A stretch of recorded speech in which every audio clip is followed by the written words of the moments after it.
السلام عليكم ورحمة الله وبركاته. الحمد لله رب العالمين، وأفضل الصلاة وأتم التسليم على سيدنا محمد وعلى آله وأصحابه أجمعين. رب اشرح لي صدري ويسر لي أمري واحلل عقدة من لساني يفقه قولي. اللهم علمنا ما ينفعنا وانفعنا بما علمتنا وزدنا علما. اللهم اجعلنا من الذين يستمعون القول فيتبعون أحسنه. أما بعد. Muslimin muslimat yang dirahmati Allah Subhanahu wa taala, alhamdulillah, bersyukur kita kepada Allah Subhanahu wa taala kerana dengan limpah dan kurnianya dan juga dengan hidayahnya kita dipilih oleh Allah Subhanahu wa taala pada pagi ini untuk menunaikan salat subuh secara berjemaah. Seterusnya kita duduk dalam majlis ilmu untuk mendengar hadis-hadis berkaitan kepribadian Nabi sallallahu alaihi wasallam, untuk kita jadikan ianya sebagai ikutan dalam kehidupan kita, insya-Allah. Baik, insya-Allah pada pagi ini kita akan baca hadis berkaitan dengan solat duha, bab yang ke-41. Jadi pada minggu lepas kita telah membahaskan berkaitan dengan waktu solat duha, bilakah ia bermula dan bilakah ianya berakhir, dan juga waktu afdal kita melaksanakan sembahyang duha. Jadi secara ringkasnya, sembahyang duha bermula daripada naiknya matahari dengan kadar 1 lembing, ataupun orang kita panggil kadar segalah, iaitu lebih kurang 15 minit selepas waktu syuruk, dan dia berterusan sehinggalah ke waktu zawal, waktu istiwa, iaitu lebih kurang 15 minit sebelum masuknya waktu zuhur. Jadi waktu yang sangat panjang. Dan afdal melaksanakan sembahyang duha ini ialah apabila bumi telah panas dengan matahari, seperti mana yang Nabi sebut dalam hadisnya, salatul awwabin hina tarmudul fisal. Salat awwabin, yakni sembahyang duha, ialah ketika mana terasa panas oleh kaki anak unta. Baik, itu adalah waktu yang afdal, yakni lebih kurang dalam pukul 10 ke atas lah, matahari telah pun panas. Dan kita juga telah baca sedikit hadis-hadis tambahan yang tak ada dalam kitab Syama'il berkaitan dengan kelebihan sembahyang duha. Dan kita tak bahas berkaitan dengan rakaat, kerana disebut dalam hadis Syama'il tentang rakaat sembahyang duha yang insya-Allah kita akan tengok pada hari ini. Jadi tuan-tuan sekalian, kita terus kepada hadis yang pertama dalam bab solat duha, ataupun hadis yang ke-288 daripada kitab kita ni. Berkata Al-Imam At-Tirmidzi rahimahullahu ta'ala, haddatsana Mahmud bin Ghailan, haddatsana Abu Dawud At-Tayalisi, haddatsana Syu'bah an Yazid Ar-Rishk qala sami'tu Mu'adzah qalat qultu li Aisha radhiyallahu ta'ala anha akana an-nabiy sallallahu alaihi wasallam yusalli ad-duha qalat na'am arba'a raka'atin wa yazidu ma syaa Allah azza wa jalla. Baik. Hadis ini diriwayatkan daripada Aisyah radhiyallahu anha, dan tabi'in yang meriwayatkannya adalah bernama Mu'adzah. Ini seorang wanita daripada kalangan tabi'in yang bernama Mu'adzah binti Abdullah Al-Adawiyah. Kita jarang nampak dalam sanad hadis ni ada perawi wanita. Ya, biasanya di kalangan sahabat ada wanita, isteri-isteri Nabi yang meriwayatkan hadis. Adapun dalam tabaqat rawi yang di bawah itu jarang-jarang kita jumpa wanita, dan ini kita jumpalah ya. Mu'adzah ni dia adalah salah seorang daripada murid kepada Sayyidatina Aisyah radhiyallahu anha. Ya, kalau kita baca dalam kitab tarajum, Mu'adzah adalah seorang yang disebut sebagai as-sayyidah al-alimah al-abidah. Ya, seorang wanita yang alim dan juga seorang wanita yang sangat kuat beribadah. Dan hadis-hadis riwayat Mu'adzah disebut muhtajjun bih, boleh dijadikan hujah.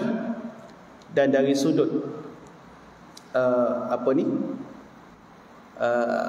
dari sudut jarh wa ta'dilnya, ya, kritikan para ulama terhadap beliau, para ulama hadis mengatakan beliau adalah seorang yang thiqah, ya, dipercayai, perawi yang dipercayai. Baik. Jadi Mu'adzah dia cerita bahawasanya dia telah bertanya kepada Aisyah radhiyallahu anha. Apa soalan dia? Dia tanya Aisyah, akana an-nabiy sallallahu alaihi wasallam yusalli ad-duha? Adakah Rasulullah sallallahu alaihi wasallam mendirikan sembahyang duha? Itu soalan Mu'adzah kepada Aisyah. Jadi kita pernah jumpa banyak sebelum ni hadis-hadis berkaitan pertanyaan sahabat ataupun pertanyaan tabi'in, ya, kepada sahabat, terutamanya kepada isteri Nabi sallallahu alaihi wasallam, berkaitan dengan ibadah, berkaitan dengan akhlak Nabi sallallahu alaihi wasallam. Baik, di satu lagi bentuk soalan yang ditanyakan berkaitan dengan Nabi. Kenapa mereka tanya? Kerana untuk mengikut, lilittiba', kerana untuk mengikut Nabi sallallahu alaihi wasallam. Maka apabila Mu'adzah bertanya kepada Aisyah, adakah Nabi mendirikan sembahyang duha? Maka apa jawab Aisyah? Qalat na'am. Aisyah menjawab, ya, Nabi mendirikan sembahyang duha. Arba'a raka'atin, 4 rakaat. Ya, 4 rakaat. Wa yazidu ma syaa Allah azza wa jalla, dan kadangkala bilangan rakaat ditambah sesuai dengan kehendak Allah Subhanahu wa taala. Jadi apa yang disaksikan oleh Aisyah tentang sembahyang duha Nabi sallallahu alaihi wasallam ialah 4 rakaat.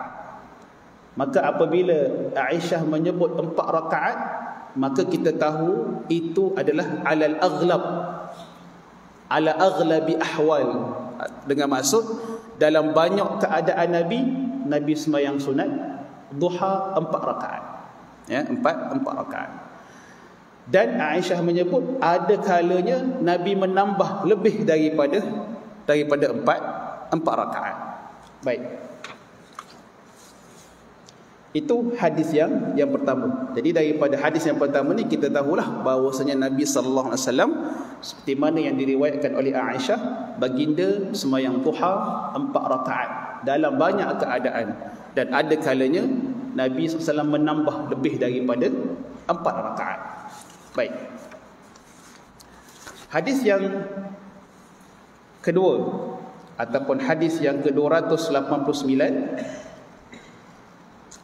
berkata Al-Imam At-Tirmidzi, haddatsana Muhammad bin al-Muthanna haddatsana Hakim bin Muawiyah az-Ziyadi haddatsana Ziyad bin Ubaidillah ibn Rabi' az-Ziyadi an Humaid al-Tawil an Anas bin Malik anna an-nabiy sallallahu alaihi wasallam kana yusalli ad-duha 6 raka'atin.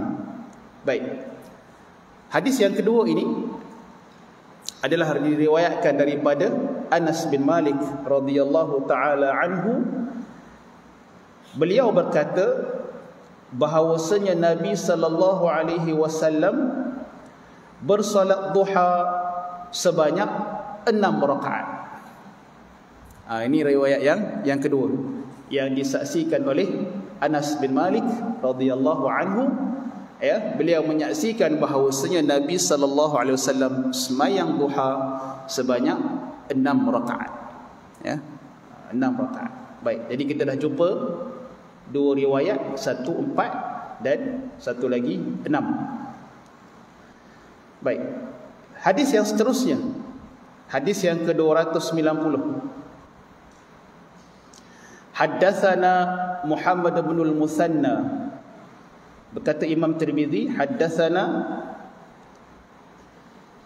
Muhammad bin al-Muthanna haddatsana Muhammad bin Ja'far anba'ana Syu'bah an Amr bin Murrah an Abdurrahman ibn Abi Layla qala ma akhbarani ahadun annahu ra'a an-nabiy sallallahu alaihi wasallam yusalli ad-duha illa ummu Hani radhiyallahu ta'ala anha fa innaha haddathat anna Rasulullah sallallahu alaihi wasallam dakhala baitaha yawma fathi Makkah faghtasala fasabbaha 8 raka'atin ma ra'aituhu sallallahu alaihi wasallam shalla salatan qattu akhaffa minha ghaira annahu kana yutimmu ar-ruku'a was-sujud. Baik. Hadis yang ketiga ini satu lagi hadis berkaitan dengan rakaat sembahyang duha. Hadis ini diriwayatkan daripada seorang tabi'in Abdurrahman bin Abi Layla. Beliau berkata bahawasanya dikata apa, ma akhbarani ahadun annahu sallallahu alaihi wasallam yusalli ad-duha illa ummu Hani. Dia kata tidak ada seorang pun yang mengkhabarkan kepada dia. Tak ada seorang pun yang bagi tahu kat dia. Dia kata tak ada seorang pun yang bagi tahu kat aku ni annahu ra'a an-nabiy sallallahu alaihi wasallam yusalli ad-duha, bahawa dia melihat Nabi sembahyang duha, illa ummu Hani radhiyallahu taala anha, kecuali ummu Hani. Abdurrahman bin Layla kata tak ada orang pernah riwayatkan kepada aku yang Nabi sembahyang duha melainkan ummu Hani. Ummu Hani adalah sepupu Nabi sallallahu alaihi wasallam, nama dia Fakhitah binti Abi Talib, adik-beradik dengan Sayyidina Ali. Jadi apa yang Ummu Hani riwayatkan kepada Abdurrahman bin Abi Layla, fa innaha haddathat, sesungguhnya Ummu Hani telah meriwayatkan anna Rasulullah sallallahu alaihi wasallam dakhala baitaha yauma fathi Makkah, bahawasanya Rasulullah sallallahu alaihi wasallam masuk ke rumah beliau yauma fathi Makkah, pada hari pembukaan kota Mekah. Jadi pada hari pembukaan kota Mekah, di mana Islam berjaya menawan kota Mekah, berhala dihancurkan, kemudian ramai orang masuk Islam pada ketika itu. Wa ra'aitan nasa yadkhuluna fi dinillahi afwaja, kamu melihat ramai manusia masuk ke dalam agama Allah secara afwaja, berkumpulan, beramai-ramai. Maka ketika hari kemenangan itu, maka Nabi SAW pergi ke rumah Ummu Hani Dan baginda, apa baginda buat? Faghtasala. Bila baginda masuk ke rumah Ummu Hani, kemudian baginda mandi. Fasabbaha 8 raka'atin. Kemudian baginda menunaikan salat, ya, fasabbaha, sabbaha itu maknanya bersalat, ya. Baginda bersalat 8 raka'atin, 8 rakaat. Dalam riwayat Ummu Hani ni, Nabi bersalat 8 rakaat, ya. Jadi tadi 4, kemudian 6, kemudian 8. Baik. Ma ra'aituhu sallallahu alaihi wasallam shalla salatan qattu akhaffa minha. Ummu Hani berkata lagi, aku tidak pernah melihat Nabi sallallahu alaihi wasallam menunaikan salat yang lebih ringan, yakni lebih ringkas daripada itu. Ghaira annahu kana yutimmu ar-ruku'a was-sujud, namun baginda tetap menyempurnakan rukuk dan sujudnya. Jadi salat yang disaksikan oleh Ummu Hani di rumah beliau adalah Nabi sallallahu alaihi wasallam sembahyang 8 rakaat. Nabi mandi kemudian Nabi sembahyang 8 rakaat. Dan Ummu Hani mengatakan bahawasanya Nabi sallallahu alaihi wasallam sembahyang ringkas, tidak membaca, tidak mempunyai bacaan yang panjang. Nabi tidak baca surah-surah yang panjang. Nabi sembahyang ringkas. Bahkan Ummu Hani mengatakan, aku tak pernah tengok Nabi sembahyang ringkas, ya, melainkan sembahyang yang Nabi sembahyang 8 rakaat di rumah beliau. Itulah sembahyang yang paling ringkas yang aku pernah tengok, kata Ummu Hani. Akan tetapi Nabi tetap menyempurnakan rukuk dan sujud. Ya, rukuk dan sujud Nabi tetap sempurnakan. Ya, taklah laju. Mungkin ringkas dari sudut bacaan, tapi rukuk dan sujudnya adalah sempurna. Baik. Maka daripada hadis Ummu Hani ini, para ulama mengatakan bahawasanya la yu'khadh min hadzal hadis nadbu takhfif fi salat ad-duha, ya, li'annahu la yadullu ala annahu wadhaba ala dhalik. Baik, bi khilafihi fi sunnatil fajr. Jadi hadis Ummu Hani ni kita baca tadi bahawasanya Nabi sembahyang ringkas. Sembahyang duha ni 8 rakaat ringkas. Dan Ummu Hani kata, aku tak pernah nampak hak paling ringkas melainkan sembahyang 8 rakaat yang Nabi sembahyang kat rumah aku tu. Maka para ulama beritahu, daripada hadis ni kita tak boleh ambil, ya, faedah bahawasanya kita meringkaskan sembahyang duha. Kita tak boleh nak mengatakan bahawa sembahyang duha itu sunat diringkaskan. Tidak. Dia berlainan dengan sembahyang sunat qabliyah subuh. Sembahyang sunat qabliyah subuh yang kita pun dah baca sebelum ni, itu memang sabit dengan hadis Nabi sentiasa meringkaskannya. Takhfif, Nabi ringkaskan sembahyang sunat sebelum subuh tu, ya. Adapun sembahyang duha, berdasarkan hadis ini tidak boleh diambil bahawasanya sunat kita meringkaskan sembahyang duha, memendekkan sembahyang duha, ringkas sangat. Hak kita buat tu memang ringkas sangat dah. Padan dengan kita punya level lah. Ringkas, baca surah pendek-pendek je, ya. Tapi tak boleh menjadikan hadis ini sebagai hujah bahawasanya sembahyang duha itu ringkas. Ya, kerana Nabi sallallahu alaihi wasallam tidak sentiasa melakukannya ringkas. Ya. Kenapa Nabi lakukan sembahyang duha secara ringkas di rumah Ummu Hani itu? Ya. Kerana hari itu adalah Yaumul Fath. Hari itu adalah hari pembukaan kota Mekah. Maka Nabi sallallahu alaihi wasallam ketika itu sibuk dengan muhimmat, sibuk dengan misi, sibuk dengan urusan. Ya, kerana hari itu hari pembukaan kota Mekah. Maka sudah tentulah Nabi sibuk dengan banyak urusan. Sebab itu Nabi sallallahu alaihi wasallam meringkaskan sembahyang duha di rumah Ummu Hani. Maka daripada hadis itu tidak boleh kita mengambil hujah bahawasanya sembahyang duha ini sunat diringkaskan, kerana Nabi tidak sentiasa meringkaskan sembahyang duha, melainkan pada rumah Ummu Hani ini saja, kecuali yang sabit dengan hadis yang jelas. Contohnya sembahyang sunat sebelum subuh, iaitu jelas banyak riwayat menyebut bahawa Nabi sentiasa meringkaskannya.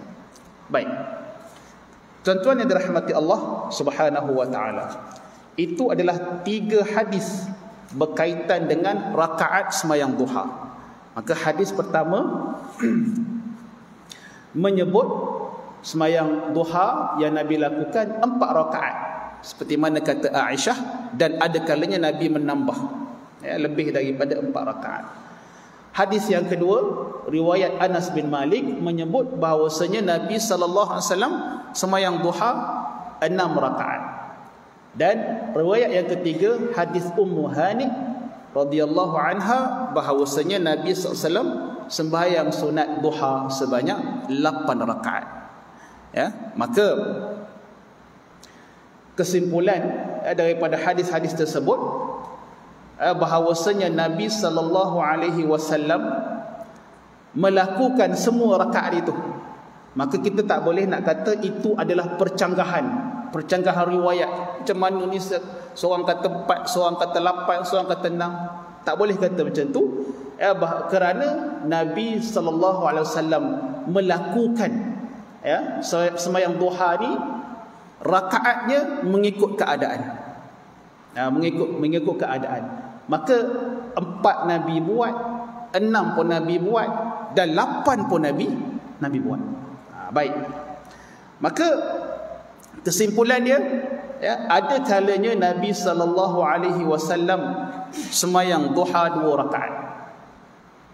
Ada kalanya Nabi sembahyang duha 2 rakaat, dan itulah yang paling sedikit, yang paling akal, yang paling sedikit rakaatnya 2 rakaat. Dia tak ada satu lah, dia 2 rakaat. Itu paling sedikit yang kita boleh buat. Itulah dia wasiat yang Nabi berikan kepada Abu Hurairah dan juga Abu Darda yang kita baca pada minggu lepas, di mana Abu Hurairah dan Abu Darda mengatakan Nabi berwasiat kepada mereka dengan 3 perkara, di antaranya adalah rakaatai ad-duha, sembahyang duha 2 rakaat. Maka itu adalah rakaat yang paling kurang, iaitu 2 rakaat. Baik. Dan ada kalanya Nabi sallallahu alaihi wasallam bersembahyang duha sebanyak 4 rakaat.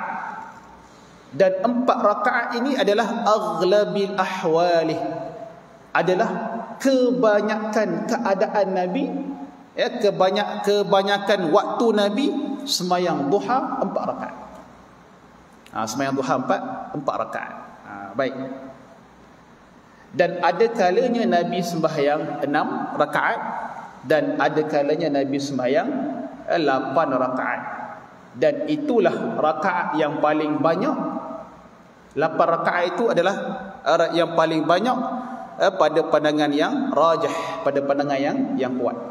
Dan ia menjadi 8 rakaat itu menjadi pandangan yang mu'tamad dalam mazhab Syafi'i. 8 rakaat. Baik. Tetapi di sana ada ulama yang mengatakan bahawasanya sembahyang duha paling banyak adalah 12 rakaat. Ada pandangan yang mengatakan sembahyang duha paling banyak adalah 12 rakaat. Kerana di sana ada juga hadis yang menyebut man shalla duha isnai asharata raka'ah. Man shalla duha isnatai asyara raka'ah bunya lahu baitan min az-zahabi, bunya lahu qasran min az-zahabi fil jannah, atau kama qala sallallahu alaihi wasallam. Hadis ni dhaif, hadis ni lemah. Sesiapa yang sembahyang duha 12 rakaat, maka dibina baginya mahligai daripada emas dalam syurga. Maka berdasarkan hadis itu, ada juga para ulama yang mengatakan bahawasanya sembahyang duha paling banyak adalah 12 12 rakaat. Tapi yang kuat ataupun yang muktamad dalam mazhab kita, mazhab Syafi'i, adalah 8 rakaat. Baik. Maka tuan-tuan sekalian, terpulanglah kepada kemampuan kita untuk melakukannya. Maka kita dah tahu hadis-hadis berkaitan sembahyang duha, kita dah tahu rakaat-rakaat yang Nabi laksanakannya. Maka terpulanglah kepada kita, masanya panjang. Kita dah tahu tempoh waktu untuk sembahyang duha ni panjang, daripada kalau hari ni 7.10 lah, daripada pukul 7.10 sampailah kepada 10 ataupun 15 minit sebelum masuknya waktu zuhur. Maka kita lihat masa kita, kalau kita boleh sembahyang 4 sebagaimana yang selalu Nabi buat, maka kita solatlah 4 rakaat. Baik. Kita boleh sembahyang 8, maka kita sembahyanglah 8 rakaat. Tapi kalau kita baru mubtadi', baru mula-mula nak berjinak dengan sembahyang duha, amatur orang panggilnya, baru amatur dalam sembahyang duha, maka elok kita mulakan dengan sedikit. Bila dah lekat, bila dah jadi rutin, rasa tak senang kalau tak sembahyang duha. Tengok jam pukul 11.30 dah, Allah tak sembahyang duha lagi. Mula kelakabut. Itu dia dah mula lekat dah tu. Kalau ada rasa kebimbangan tak sembahyang duha, bimbang dalam hati ni, maka itu menandakan sembahyang duha dah mula lekat dengan kita. Bila dah begitu, dia dah biasa dah lekat, maka cuba tambah kepada 4 rakaat. Kalau ada masa panjang, hari cuti, cubalah buat kepada 8 rakaat. Yang penting kita jangan tinggal. Baik. Tuan-tuan yang dirahmati Allah Subhanahu wa taala. Jadi habis 3 hadis berkaitan dengan rakaat sembahyang duha. Seterusnya kita lihat hadis yang ke 291.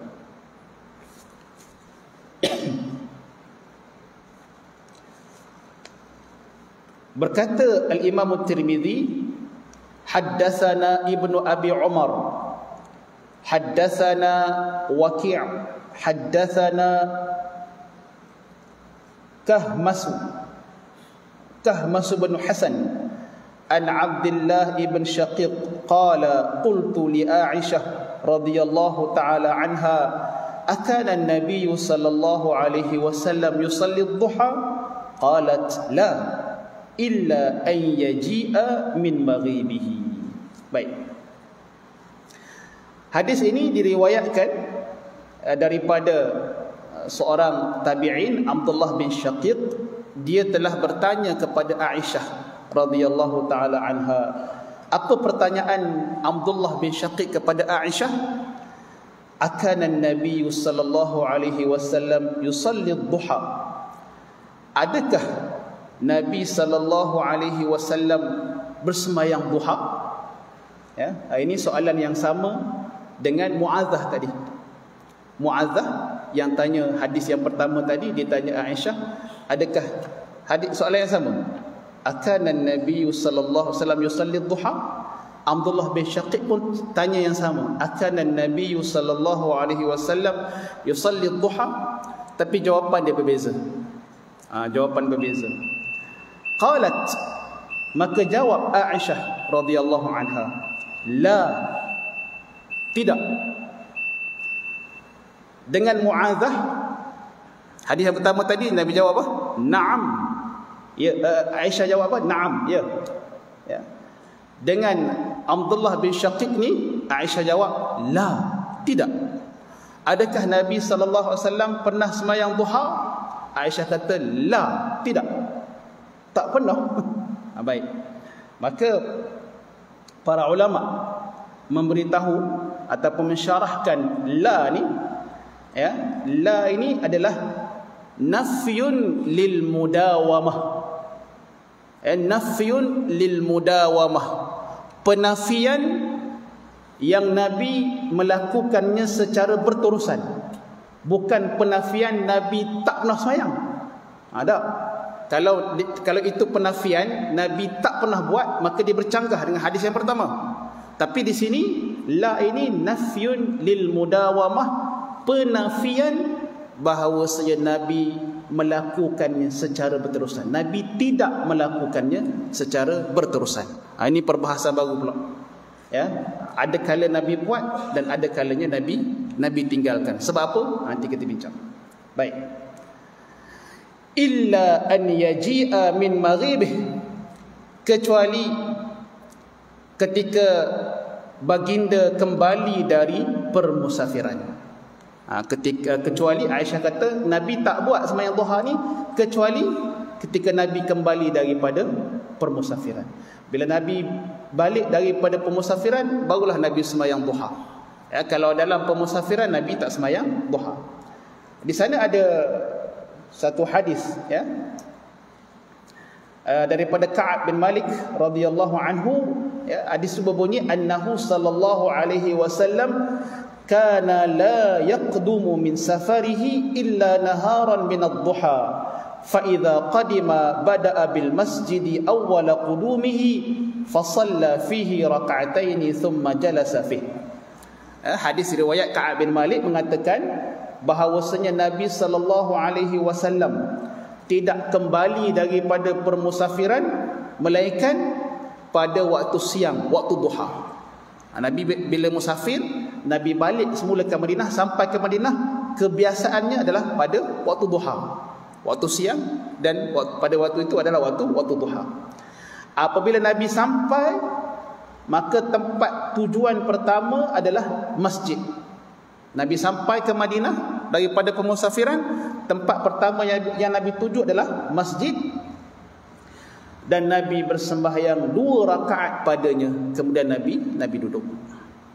Maka daripada situ difahami bahawasanya Nabi sallallahu alaihi wasallam sembahyang duha ketika Nabi sampai daripada permusafiran. Nabi tiba ke Madinah daripada bermusafir. Time tu saja. Maka penafian Aisyah tadi adalah penafian Nabi melakukannya secara berterusan, bukan penafian Nabi tak pernah buat. Baik. Itu hadis yang pertama. Berkaitan dengan adakah Nabi berterusan melakukan ataupun adakah Nabi tidak melakukan pada satu ketika dan meninggalkan sembahyang duha pada ketika yang lain. Baik. Kemudian hadis yang seterusnya, hadis yang ke-292. Berkata Al-Imam At-Tirmidzi, haddatsana Ziyad ibn Ayyub Al-Baghdadi, haddatsana Muhammad ibn Rabi'ah an Fudail bin Marzuq an Atiyah an Abi Sa'id Al-Khudri radhiyallahu ta'ala anhu qala كان النبي صلى الله عليه وسلم يصلي الضحى حتى نقول لا يدعها ويدعها حتى نقول لا يصليها. Baik.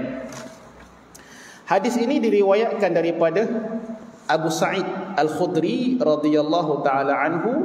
Beliau berkata, Nabi sallallahu alaihi wasallam menunaikan salat duha sehingga kami menyangka seolah-olah Nabi tidak akan meninggalkannya.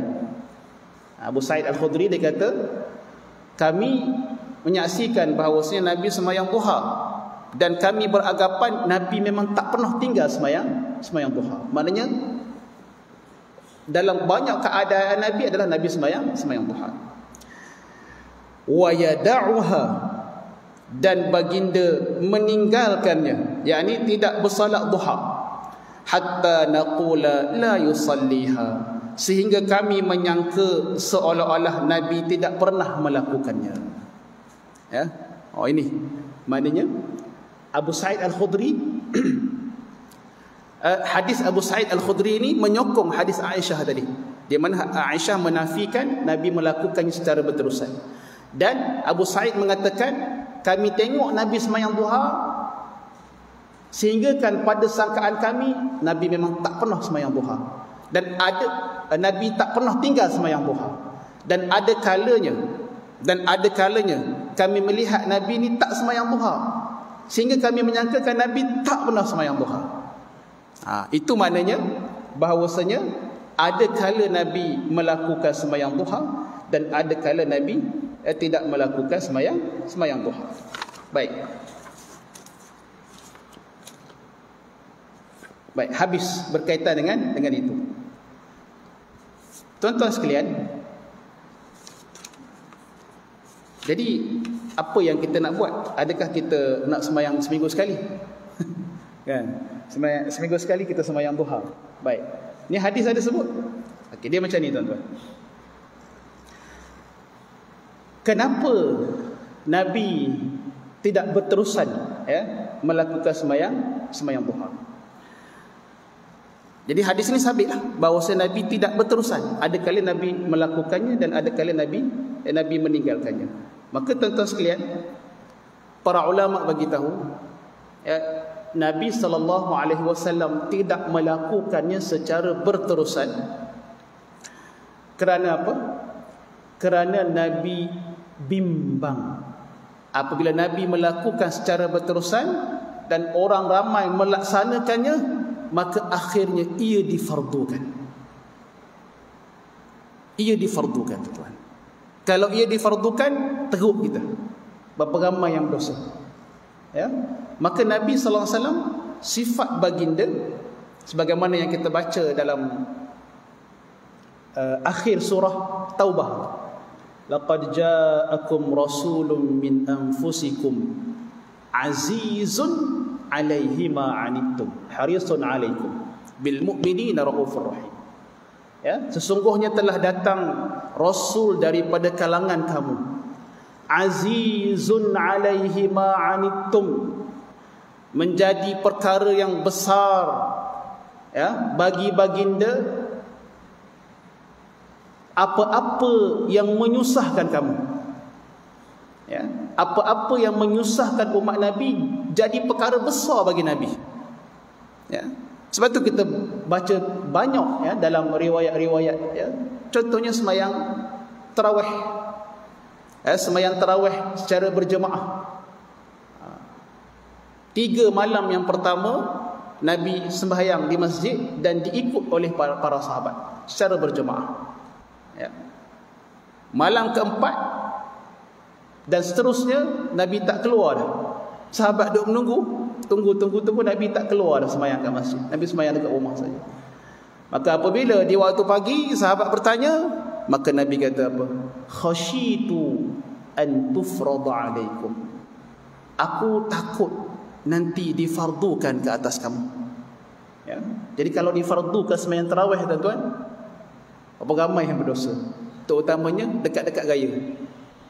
Sebab time tu masjid dah mula kosong. Nabi risau ianya difardukan. Kenapa? Maka Nabi tidak melakukan. Banyak dalam hadis-hadis yang kita boleh baca, hadis berkaitan dengan bersugi.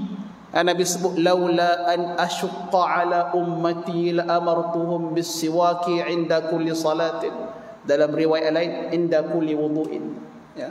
Kalau tidak menyusahkan umat aku, nescaya aku akan memerintahkan mereka, la amartuhum, maknanya mewajibkan.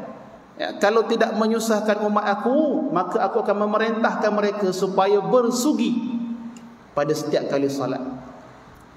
Riwayat lain menyebut setiap kali berwudu. Maka Nabi SAW tidak mahu menyusahkan umat. Itu adalah sifat Nabi yang Allah sebut azizun alaihi ma'anittum. Nabi suatu perkara yang besar, masalah yang besar kepada Nabi, perkara-perkara yang menyusahkan kamu, yakni umat. Maka sebab itu Nabi SAW ada kala melakukan sembahyang duha, sehingga kan Abu Sa'id Al-Khudri kata, sehingga kan kami menyangka Nabi tak pernah tinggal. Maknanya banyak kali Nabi buat. Dan ada kalanya Nabi meninggalkan, sehingga kan Abu Sa'id mengatakan, kami menyangka Nabi tak pernah buat sembahyang duha. Maka itu adalah adamul muwadhabah. Cumanya tuan-tuan sekalian, adakah ianya sunnah? Adakah ianya sunnah buat sekali-sekala? Sebab Nabi buat sekali-sekala. Maka tidak, tuan-tuan. itu adalah khusus untuk Nabi. Nabi ada alasannya kerana Nabi takut difardukan kepada umat. Maka apabila turunnya ayat al-yawma akmaltu lakum dinakum wa atmamtu alaikum ni'mati wa raditu lakum al-islam madina, al-yawma akmaltu lakum, pada hari ini aku telah sempurnakan agama kamu. Maka bila agama sempurna, tuan-tuan, tak ada dah penambahan, pengurangan, tak ada dah. Ya, sebab agama telah sempurna. Maka ketika itu kita dituntut untuk muwadhabah. Kita dituntut untuk berterusan melakukan sembahyang duha dan juga sembahyang-sembahyang yang lain. Ya, samalah dengan sembahyang tarawih pun. Ada orang dia ambil dalil yang Nabi tak sembahyang jemaah tu, saya sembahyang kat rumah je lah. Nabi pun sembahyang kat rumah. Tak kena lah macam tu. Alasan yang tidak kena. Ya. Maka selepas istiqrar syariah, selepas tabilnya syariah ini, sempurnanya agama, maka kita dituntut untuk sentiasa melakukan sembahyang duha. Kerana di sana ada hadis yang Aisyah riwayatkan, beliau mengatakan bahawasanya Nabi SAW tidak sentiasa melakukan sembahyang duha.